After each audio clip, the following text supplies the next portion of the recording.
بيبدأ مسلسلنا بتشان اللي متجوز من سونج السكرتيرة الخرصة بتاعته اللي مش معترف بإنها مراته قدام الناس وبيكتفي بإنها السكرتيرة بتاعته وبس. وبيكون تشان مش بيحب سونج ولا متقبلها، لكن أي ست والسلام متجوزها غصب عنه، وده علشان حبيبته يونج اللي في غيبوبة حاليا بقالها 3 سنين. هنعرف كمان شوية إيه سبب الغيبوبة دي وحصل لها إيه من 3 سنين هي وتشان. وفي يوم بتيجي مكالمة تليفون من المستشفى اللي فيها يونج وبيعرفوا تشان إن يونج محتاجة نقل دم، وبنعرف إن فصيلة الدم الوحيدة المطابقة ليها هي فصيلة دم سونج. شوفوا الصدف سبحان الله والله. فبياخد تشان سونج معاه اللي بتكون معترضة إنها تروح، لكن تشان بيقول لها أنت لسه هتشاوري لي وتقولي لي لأ، وبيروح شايلها واخدها معاه على المستشفى. وفي أثناء ما هم رايحين بتيجي مكالمة لسونج من أهلها، لكن اللي بيفتح المكالمة هو تشان، وبيعرف إن أهل سونج عايزينها تخلف من تشان بسرعة علشان تورث وتضمن وجودها في عيلته، وده عشان هم عيلة فقيرة وعايزين أي فلوس من عيلة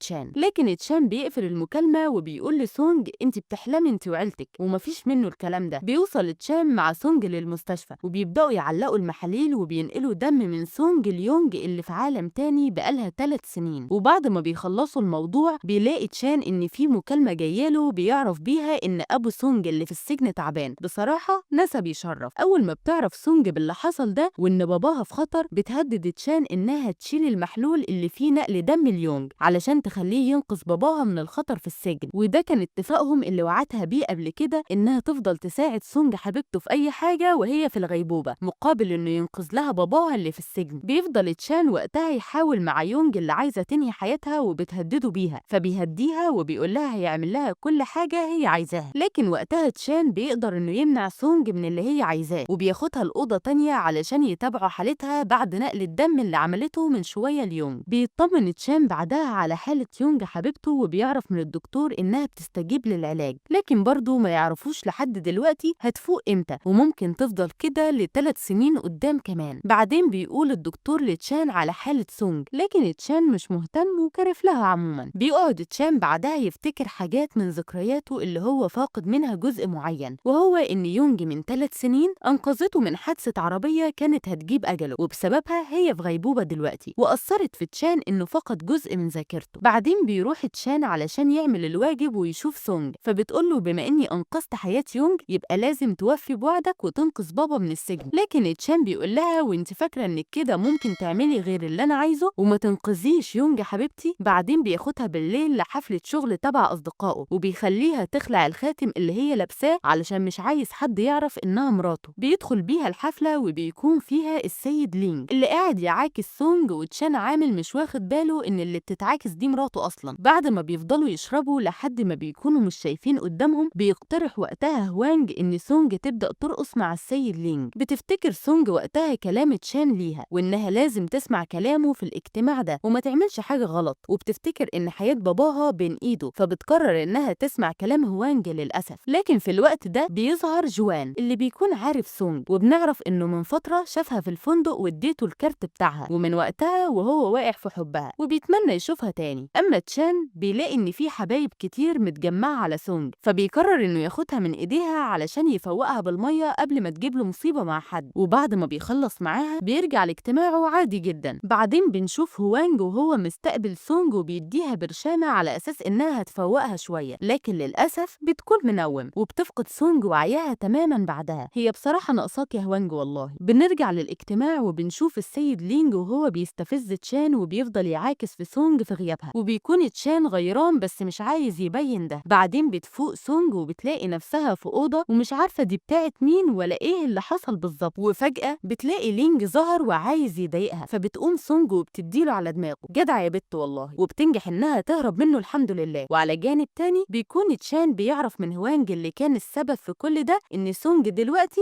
مع السيد لينج، فبيضربوا تشان. وبعدين بيطلع على سونج اللي بتجري من لينج وبينقذها تشان منه الحمد لله، وبيدي لينج علقة وبيخلي المساعد بتاعه يصوره وهو بالمنظر ده علشان يذلوا بيها ويجيبوا الأرض. وبعدين بياخد سونج وبيعتذر لها عن اللي حصل وإنه ما كانش يقصد إنه يحصل لها كل ده. وقتها سونج بتكون بتتمنى لو إن تشان يقدر إنه يفتكر ذكرياتهم سوا زمان، وبنعرف إن كان بينهم قصة حب، لكن للأسف ما كملتش بسبب فقدان تشان لجزء من ذاكرته. بيوصل بيها تشان لأوضتهم علشان ترتاح وتنام، وبيقعد يفتكر وقت لما لما جدته أمرته إنه يتجوز سونج وهو ما بيحبهاش. وبعد ما بتفوق سونج من النوم بيطلب تشان منها إنها تروح للمستشفى علشان عملية نقل دم جديدة ليونج. فبتتضايق سونج وقتها لما بتحس إنها مجرد أداة في إيد سونج مش أكتر علشان يعالج بيها حبيبته يونج، وبتتمنى لو إنه يقدر يفتكر إن هي اللي كانت حبيبته. بعدين بيروحوا المستشفى وهنا بتوصل الجدة اللي كانت السبب في إن تشان يتجوز سونج غصب عنه. وبنعرف إن وقتها تشان رفض إنه يعمل حفل زفاف ويعلن عن إن سونج تبقى مراته. بتهزقه الجدة علشان بيستخدم سونج مراته في إنقاذ شخص غريب وهي يونج، لكن تشان بيقول لها إن يونج هي حبيبته وإن مفيش غيرها في قلبه. فبتضربه الجدة على وشه علشان يفوق عن اللي هو فيه، وبتكون واقفة في صف سونج اللي واقفة وزعلانة على حالها. فبتاخدها الجدة وبتأمر تشان إنه يحصلهم على البيت ويسيب يونج، لكن تشان قبل ما يمشي بيطمن يونج اللي ما زالت في غيبوبة إنه هيرجع لها من تاني. بيوصلوا بعدين للبيت وبنشوف الجدة وهي بتأمر تشان إنه يعامل سونج بطريقة أحسن من كده ويكون لطيف جدا معاها ويحبها قوي، لكن تشان كارف ومش مهتم وما بيصدق إن جدته مشيت من قصاد أوضتهم وإنها حلت عن دماغه أخيرا. تاني يوم بتعرف سونج من المساعد بتاع تشان إن والدتها خدت مبلغ من تشان، وده طبعا مخليها في نص هدومها. فبتطلع على بيت العيلة وبتلاقي مامتها قاعدة مع أصحابها بيلعبوا على الفلوس. فبتدخل سونج وبتبهدل لهم اللي بيعملوه ده، وبتقعد تأنب مامتها وتهزقها علشان خدت فلوس من عيلة تشان. في الوقت ده بيجي حد من اللي أم سونج مديونه لهم بالفلوس، وبيهدد سونج لما بيعرف إنها بنتها ومتجوزة من حد غني وإنه هيقطع إيد مامتها لو ما رجعتلوش فلوس. وبيفضل يضايق سونج لحد ما بيظهر جوزها تشان وبيحميها، وبيبعد الشخص ده عنها وبياخدها ويمشي من المكان. بعدين بيروحوا حفلة عيد ميلاد نيان أخت يونج، وأول ما بتشوف الأخت إن سونج جت في إيد تشان بتفضل تهزقها وبتكون مش عايزاها في المكان. وبنعرف إن ده بسبب إن في لعبة حصلت زمان وهنكتشفها في الآخر، وهو إن أبو سونج اللي هو راجل غلبان وسواق على العربية كان السبب في غيبوبة يونج لما خبطها بالعربية، وخد معاها في الخبطة دي تشان اللي فقد جزء من ذاكرته، ويونج هي اللي كانت بتحميه يومها وخدت الخبطة كاملة. بتطلب نيان من سونج إنها تركع على الأرض وتعتذر لهم، لكن سونج بترفض لأنها واثقة من إن باباها ما عملش كده. لكن بيجي حد من الحراس وبيخلي سونج تركع بالعافية قصاد عيلة يونج. وقتها بتتدخل أخت تشان وبتقومها وبتكون واقفة في صفها وبتحبها. وبعدين بيجي أبو نيان وبيعتذر لهم نيابة عن اللي بنته عملته وأحرجتهم، وبيحاول تشان إنه يرجع كرامة سونج بإنه يمسك إيديها وبيقول إنها مراته أخيرا. وبعدين بتتوالى المفاجآت وبتظهر يونج اللي كانت في غيبوبة وهم جايبينها على كرسي متحرك علشان لسه مش بتقدر تمشي دلوقتي. أول ما بيشوفها تشان وقتها بيسيب إيد سونج وبيجري على يونج علشان يطمن عليها. بعدين بنعرف من أخت تشان إن اللي بعتتها وراهم هي الجدة علشان عارفة إن تشان مش هيقدر يقف قصاد عيلة يونج ويقدروا إنهم يضايقوا سونج، علشان كده أخته كانت بتدافع عنها. بعدين بيظهر جوان وبيسلم على سونج اللي واقفة لوحدها، وبيكون مستغرب تشان ووجوده في حياتها وهو إزاي يقول عليها في الأول سكرتيرة وبعدين مراته. وبيكون جوان بيحبها وعايز يقرب منها، لكن سونج مخلصة لتشان مهما حصل. فبيجي تشان وبينادي على سونج وبياخدها من جوان المسكين. بنرجع لوقت مقابلة تشان مع يونج اللي محدش مرتاح لها دي، وبنشوف الجرسون وهو معدي ووقع سونج في حمام السباحة. وقتها يونج بتعمل فيها وقعت من على الكرسي المتحرك لما حاولت تقوم وأغمى عليها. فبيشيلها تشان وبيسيب مراته اللي بيروح لها وقتها جوان وبينقذها. وبيطلع تشان بعدها بيونج على المستشفى علشان يطمن على صحتها. وفي الوقت ده بيظهر جي أخو تشان اللي كان بيحب يونج طول السنين اللي فاتت حتى وهي عايزة أخوه تشان. وبنعرف إن من 3 أيام كان بيزور يونج في المستشفى وبيعتني بيها، وأول ما فاقت ما كانش مصدق نفسه ومبسوط برجوعها من تاني. لكن يونج وقتها كانت بتعاتبه علشان بنكتشف إن اللي عمل كل ده هي بمساعدة جي أخو تشان، وهو إنها اتفقت معاه من 3 سنين إنه يخلي أخوه يقرب منها ويبعد عن سونج، بإنهم يجيبوا أبو سونج السواق ويخلوه يتسبب في خطف يونج ويجي تشان ينقذها من تحت إيده وبكده يكره سونج. لكن يونج في المستشفى كانت بتعاتب جي علشان هو غدر وكان عايز يخلص على أخوه تشان بإنه استناه يجي المكان وكان هيدوسه بالعربية لولا تدخل يونج، وبسبب كده دخلت في غيبوبة. بنرجع لوقت ما عرفت نيان إن يونج أختها فاقت من الغيبوبة أخيرا وراحت لها تزورها. ويومها لما بتعرف يونج منها إن تشان فقد جزء من ذاكرته خلته يفضل فاكر إن حبيبته هي يونج مش سونج. فبتكون الفرحة مش سايعاها علشان خطتها نجحت في إنها تخلي تشان يقرب منها هي وينسى سونج، وهي اللي يومها قررت تعزم سونج مع تشان في حفلة عيد ميلاد أختها علشان علشان تذلها وتضايقها. بنرجع لوقتنا الحالي وبنشوف تشان وهو شايل يونج ورايح بيها المستشفى، وبيكون على جانب تاني جوان اللي شايل سونج وبيدي كلمتين كده لتشان علشان سايب مراته وهي في الحالة دي ومش همه حاجة غير يونج. لكن تشان مش بيهتم وبياخد يونج يوصلها لأوضتها وبيطمن عليها، لكن بيفضل في باله كلام جوان ليه. لكن يونج بتفضل متبتة فيه ومش عايزاه يسيبها لأنها ما صدقت بقى. وقتها تشان بيفتكر جزء مشوش من ذاكرته وبيشوف فيها بنته وهم عايشين قصة حب، لكن بيكون متخيل إن اللي معاه دي هي يونج، لكن في الحقيقة دي بتكون سونج اللي هو مش فاكرها أصلا. بعدين بنشوف تشان اللي أخيرا حس على دمه وعايز يروح يطمن على سونج، لكن يونج بتمنعه وبتلبس وش الغلبانة اللي الدنيا كلها جاية عليها وبتخليه جنبها وما يروحش لسونج. بعدين بيروح تشان للبيت وبيلاقي سونج لما هدومها وعايزة تسيب له البيت وتمشي علشان عدم اهتمامه بيها، وإنها بدل ما يونج فائت يبقى كده هي ملهاش لازمة. لكن تشان بيمنعها إنها تسيب البيت وبيخليها تقعد. تاني يوم بتقرر سونج إنها تعمل الواجب وبتروح مع تشان للمستشفى تطمن على يونج معاه، لا وكمان بتكون عاملة لها أكل علشان تغذيها وكده. بتوصل سونج وقتها وبتكون يونج معاها نيان أختها، وبيستغربوا من وجود سونج اللي جايبة أكل وبتعتذر ليونج كمان عن اللي باباها عمله زمان. لكن يونج مش هتجيبها البر برضه وبتطلع علبة الفول السوداني اللي عندها حساسية منه وبتبدأ تاكلها علشان تجيب مصيبة لسونج. وفعلا بتتعب يونج بعدها، وإدارة المستشفى بتبلغ تشان اللي قاعد تحت في العربية وبيطلع بيلاقيها لابسة وش المظلومة كالعادة وبتقول له ما تظلمش سونج، ده مش ذنبها إنها ما تعرفش إن عندي حساسية. فبياخدها تشان وقتها وبيطلع بيها بره المستشفى وبيوصلها للبيت وبيكون محتار يجيب لها هدية ولا لأ علشان عيد ميلاد سونج تاني يوم، لكن بيضعف وبيكتب لها ورقة بيعيد فيها عليها. تاني يوم بيطلع تشان على شركته وبيلاقي جي أخوه قاعد وناوي إنه يرجع للشركة ويقرفه، وبنعرف إن جي بتاع مشاكل ودايما كان بيبهدل الدنيا في الشغل، على عكس تشان العاقل الراسي. بيقدر تشان إنه يخرجه من المكان، وبعدين بيتصل بجوان اللي كان متوعد له إنه هيضربه علقة محترمة علشان ساب مراته وراح ليونج. بيطلب منه إنه يشوفه علشان يضربوا بعض زي ما كانوا متفقين سوا، وده علشان يطلع تشان اللي جواه. لكن على جانب تاني بيكون جي مش جايبها البر وبيروح ياخد سونج وبيعمل نفسه سواق، لكن سونج وقتها بتحس بحاجة غلط وإنه غريب وواخدها في مكان مش مكانها، فبتبعت لتشان اللوكيشن بتاعها ورسالة إنها مع شخص قلقانة منه. بعد ما بيخلص تشان ضرب مع جوان وبيقعدوا ياخدوا نفسهم شوية، بيفتح تليفونه وبيلاقي رسايل ولوكيشن سونج، فبيتخض وبيجري على مكانها. وبنعرف إن جي وصلها للديان اللي كانت مامتها مديوناله وكان عينه على سونج، فوصلها له جي ومشي. لكن بطلنا الحمد لله بيوصل في آخر لحظة وبيدي الراجل ده علقة تاني وبينقذ سونج حبيبته من إيديهم. بيتصل جي بعدها بالراجل ده بيلاقيه مضروب وحالته منيلة، وبيعرف منه إنه فشل في إنه يبتز تشان ويهدده بحياة سونج. فبيطلع جي بعدها على يونج يعرفها بكل اللي بيحصل ده. بعدين تشان بياخد سونج وبيوصلها للبيت وبيطمن عليها، وبتشوف سونج معاملته اللطيفة اللي بتتغير مع مرور الوقت، وبيكون هو نفسه مستغرب هو ليه بيقرب من سونج مع إنه عارف من ذكرياته المشوشة إن حبيبته هي يونج. لكن القلب وما يريد بقى، وبيلاقي نفسه مش عايز يبعد عن سونج. وفي يوم بيكونوا هما الاتنين معزومين على عشاء خفيف كده مع أصحابهم، وبتبدأ سونج وقتها تشرح لهم بلغة الإشارة إمتى اتعرفت على تشان اللي بيتكلم بدل منها وبيشرح اللي هي بتقوله. وبتقول لهم سونج إنها من أول مرة شافت تشان فيها في الجامعة وهي وقعت في حبه عشان لقيته وسيم ويتحب، ومن وقتها وهي نفسها تقرب منه وتتجوزه. وتاني يوم بيطلع تشان على المستشفى علشان يطمن على يونج، ولما وصل لها شاف إنها ابتدت إنها تمشي على رجليها وقادرة تتحرك، وبتطلب منه يونج إنه يفضل جنبها ويطلق سونج ويتجوزها هي، لأنها بتغير عليه جدا وعايزاه معاها هي على طول، يعني كدابة وبجحة في نفس الوقت. بعدين بيتم نقل أبو سونج على المستشفى علشان تعب وهو في السجن، وبتروح له سونج تزوره وبتتأكد وقتها إنه مظلوم لأنه مش هو اللي عمل كده واتورط في الموضوع ده. وبتعرف منه كمان إن الشخص اللي خطفه وقتها وعمل كل ده عنده جرح في وشه كده، وهو طبعا جي، بس هو مش بيكون عارفه. وبتاخد سونج المعلومة دي، وبعد ما بتطمن على باباها بتخرج بره المستشفى علشان تلاقي اللي مستنياه في العربية وهي يونج، وبتروح معاها سونج وقتها، وبيكون مراقبهم في الوقت ده ده وماشي وراهم بعربيته تشان. وبتفضل يونج مع سونج وبتطلب منها إنها تنفصل عن تشان علشان يرجع لها من تاني. فبيوصل تشان وقتها وبيلاقي يونج الحرباية بتكدب عليه وبتقوله إن سونج ما بتحبوش وكده كده كانت هتطلب الطلاق منه. وقتها تشان بيتضايق ومش بيكون مصدق سونج اللي قاعدة تشرح له إن كل كلام يونج غلط، فبيسيبها وبيمشي. فبتفتكروا بكده يونج خلصت لعبتها؟ لا طبعا، بتسيب سونج وبتطلع على المستشفى اللي فيها أبو سونج وبتقعد تحسره على حال بنته اللي وصلت له من بعده وإن هو السبب في كل ده. وبتوري له فيديو للسيد لينج اللي خدر سونج في أول المسلسل وخدها معاه، لكن تشان اتدخل وأنقذها. وبتفهم يونج أبو سونج دلوقتي إن تشان بيستخدم سونج لحاجات مش تمام علشان يخلص بيها شغله ومصلحته. وقتها أول ما أبو سونج بيعرف كل ده بيفقد حياته للأسف، لكن يونج ما بتكونش عارفة إن في كاميرات مراقبة في الأوضة وكل ده متسجل. بعدين بيوصل لسونج خبر وفاة أبوها وبتزعل ومن الصدمة يا عيني، والأول مرة بتنطق وبتنادي على باباها. وبتتم مراسم الجنازة وبتحضر فيها يونج وأختها نيان، يعني تخلص على الراجل وتيجي تعزي فيه. وبتكون سونج منهارة من العياط وزعلانة على باباها اللي اتظلم وقضى سنين حياته في السجن. حتى أم سونج بتكون حزينة على جوزها، وأول ما بتشوف يونج البجحة وهي واقفة في العزا بتغلط فيها وبتبدأ تهزقها، وبيمسكوا كلهم في بعض لحد ما بتيجي المعلمة سونج وبتروح ضربة نيان بالقلم. وقبل ما أختها يونج تنطق وتدافع عنها بتضربها هي كمان بالقلم. ومش كده وبس، لا ده أول ما تشان بيحاول يهديها بتضربه هو كمان بالقلم. فبياخدهم تشان وقتها علشان سونج باين عليها مجنونة دلوقتي، وبيتبقى مع سونج مامتها وجوان صديقها. بعدين بيعرف تشان من أخته الجميلة دي إنها جابت له كاميرات المراقبة اللي في المستشفى، واكتشفت تشان حقيقة يونج واللي عملته في أبو سونج يومها. في الوقت ده بتكون سونج واقفة من بعيد وبتعرف إن اللي عملت كده هي يونج. وبنروح ليونج اللي ما عندهاش دم وبتختار فستان فرحها على تشان بكل برود مع أختها نيان. بتوصل في الوقت ده سونج اللي بتعرفها إنها حامل من تشان وبتحاول إنها تستفز يونج وتضايقها أكتر. وبينضم ليهم وقتها تشان اللي ما بيكونش عارف يعمل إيه كالعادة. وبيلاقي سونج قبل ما بتسيب المكان بتطلب منه الطلاق علشان يشبع بيونج ويحله عن دماغها بقى. بعد ما بتمشي سونج بيقول تشان ليونج إنه عرف كل حاجة وإنها كدابة وكانت السبب في إن أبو سونج يروح فيها ومش بيكون طايق يبص في وشها. أحسن تستاهلي والله. بعدين بيرجع تشان لأوضته وأخيرا بيفتكر ذكرياته كاملة ووقته مع سونج وإنها هي اللي في الأصل حبيبته مش يونج زي ما كان متخيل، وإنها وقفت جنبه كتير أيام الجامعة وحبها وحبته. لكن نقول إيه للغراب اللي دخل ما بينهم وفرقهم، وهي طبعا يونج. بيطلع تشان بعدها على سونج وبيحاول يصلح غلطته اللي عملها معاها وبيكون عايز يرجع المية لمجاريها من تاني، لكن سونج بترفض ده وبتفضل مصرة على الطلاق علشان كرامتها اللي بقت في الأرض دي. حتى لما بيسألها عن ابنهم اللي جاي في الطريق ده بيلاقيها بتقوله إنها هتربيه هي ومش عايزة تشان تاني في حياتها، وإنه بدل ما قدرش يكون زوج يحافظ عليها يبقى مش هيكون أب كويس لابنهم. وعشان أخت تشان الجميلة دي مش هترضى بفراق تشان وسونج بتقرر إنها تتفق مع جوان اللي مش همه حاجة غير سعادة البنت اللي فضل يحبها وهي سونج إنهم يرجعوا تشان لسونج من تاني. وفعلا بيتفقوا إن يجيبوا تشان لسونج ويفضل وراها علشان تسامحه ويرجعوا لبعض مرة تانية، وبيرجعها للبيت من تاني وبيلبسها الخاتم بتاعها. لكن سونج بتفضل عاملة زعلانة ومش طايقاه. أول ما بتوصل سونج للبيت بتقابلهم الجدة اللي مش طايقة عمايل تشان حفيدها مع مراته وبتقعد تهزق فيه علشان حبيبتها سونج. وبعدين بتاخدها أخت تشان للأوضة علشان يتفرجوا على ألبومات صور العيلة ويتفقوا على اسم النونو اللي جاي، وبيتفقوا كمان إنهم ينزلوا يجيبوا له لبس حلو كده. وأثناء ما بتحكي أخت تشان لسونج عن جي وقد إيه كان دايما مشاغب وتعبهم في حياتهم وإنه عنده جرح في وشه كده، وبتفتكر سونج وقتها كلام باباها عن الشخص اللي عمل كده. بنروح بعدها ليونج اللي بتطلب من جي اللي بيتعامل معاها كأن كل كلامها وطلباتها أوامر، إنها مش عايزة سونج تحتفظ بطفلها من تشان وإنها لازم تنزله. فبيوافقها جي ومش هيقدر إنه يرفض لها طلب. وبنرجع لتشان اللي قاعد يحاول مع سونج إنها تسامحه وتنسى كل اللي حصل منه وإنه مستعد يعمل علشانها أي حاجة تتمناها. وبعدين بياخدها معاه لحفلة وبيلاقي فيها جي اللي بيحذروا تشان وقتها إنه ما يقربش من سونج ولا يأذيها يا إما هيزعله. بعدها بنلاقي جي وقف مع سونج اللي بتفكره بالجرح اللي في وشه وهو زي اللهبل مش فاهم هي ليه بتفكره بيه. وبعد ما بتستفزه سونج بتيجي ماشية بيروح جي ماسك إيديها وبيزقها بعيد علشان تقع على الأرض، وبنلاقيها ابتدت تنزف. وأول ما بتوصل للمستشفى وبتفوق من اللي حصل بتعرف إنها فقدت جنينها للأسف.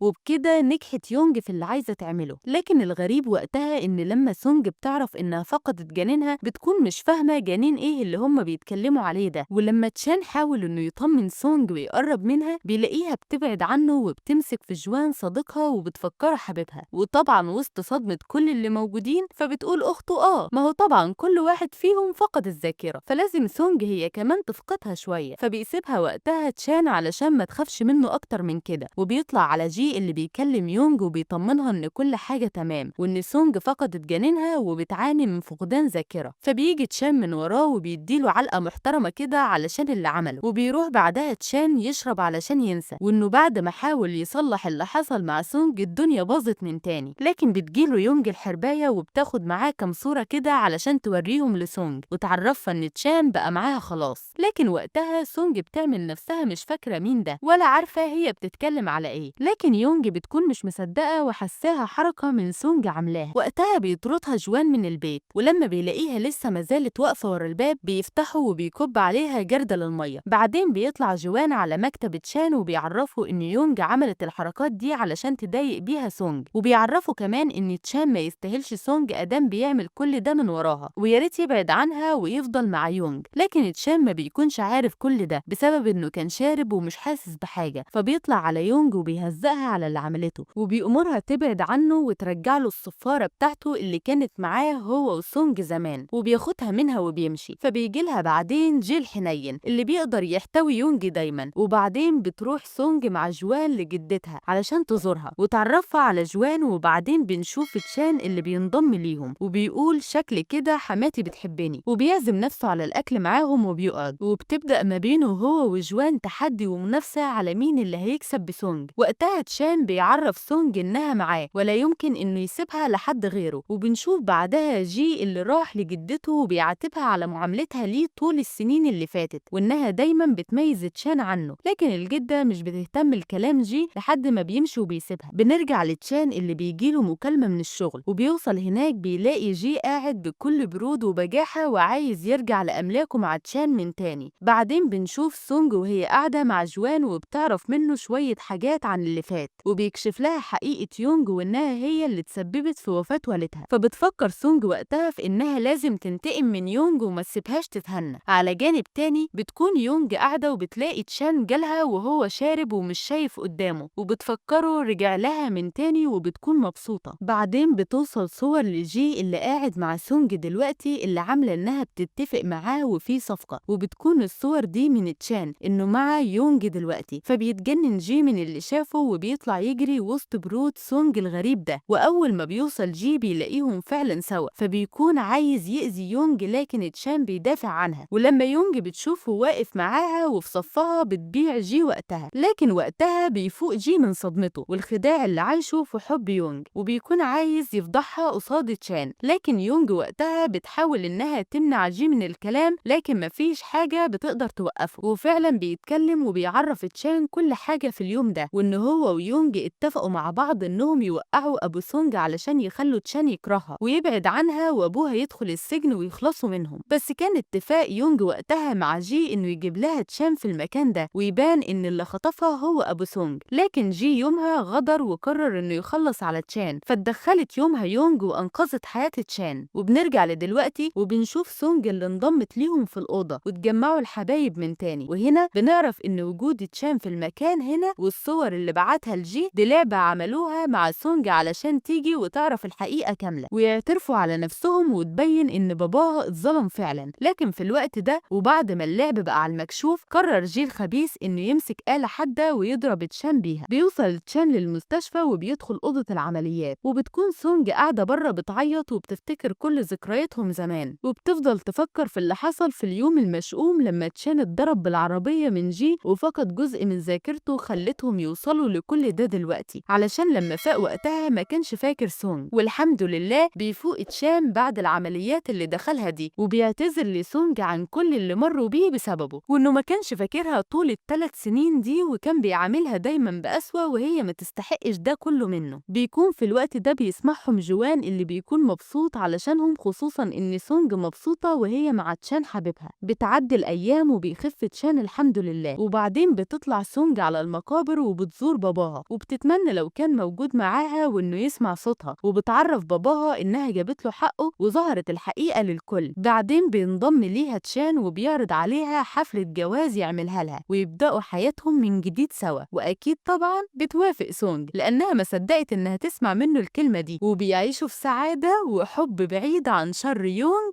وشي اللي ودعونا أخيرا وخلصنا من شرهم. وهنا بيكون خلص مسلسلنا. أشوفكم بقى في ملخص جديد. سلام.